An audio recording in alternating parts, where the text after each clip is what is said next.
obviously at the top, Roman Josi. He's a guy that we could talk about all the time. He's obviously very expensive. He's very good. You got to pay up, though, for the privilege. Behind him, you have the likes of Pietrangelo. You have Ekblad. You've got Letang as well. Who stands out?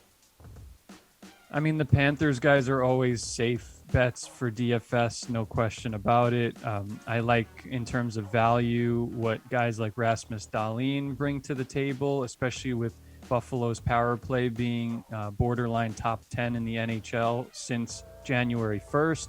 So he brings all that exposure to Alex Tuck, and he brings it to Tage Thompson and Jeff Skinner, who's having a bounce back season. So if you can't fit those guys into your price point and you just want to spend up a little bit on defense, Rasmus Dahlin and the Sabres had a nice game last week against Ottawa. So look for them to maybe keep the good times rolling. They also had a big victory over the weekend against the Flyers. So those are some names I'm keeping an eye out for. And I just think Buffalo, since moving on from the Eichel trade and getting some of these bodies back, now they're also going to get Casey Middlestad back. They have a nice little top six right now. And I think the biggest beneficiary is Rasmus Dahlin.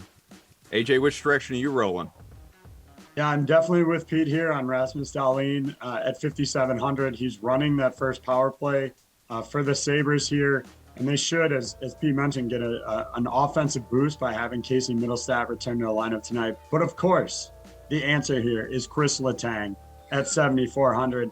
He was on a 10-game point streak before Sunday's matchup in Winnipeg. I wouldn't expect him to slump very long here. And then you're feasibly getting, look, I've talked about Crosby, Malkin, Jensen, and Letang. That's 4 parts of a 5-man power play unit that, like I said, should just absolutely dominate the Coyotes tonight. It's a one-team stack for me tonight, but it'll pay off if they do what they're supposed to, which is dominate the Arizona Coyotes.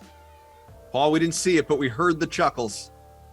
If Arizona wins this game, my Twitter's going to be really busy tonight. I'll just say that. But I will say Mike Matheson of the Penguins is a guy that we haven't named yet among the Penguins players that AJ's considering. He's the cheapest one. $3,400 is his price tag. He's got 6 points and 11 shots on goal, as well as a number of blocks in his last 4 games. So he's chipping in as well. It could be a real sneaky good value play on DFS. But I'm going to the Carolina defense for a pair of guys here that are also in the low end of the board. I'll be needing the low end because I'm going to be stacking some expensive guys up front. Brady Shea, 10 points in his last 10 games played, re-emerging as a consistent contributor in the Carolina mix. Only $3,800, but Jacob Slavin might be the best value play among choices here. Chipping in offensively with 7 points in his last 10 games played, adding 23 blocks. That's for an average of almost 12 DK points per game in his last 10. That's outstanding value for his low price tag of $4,300 tonight.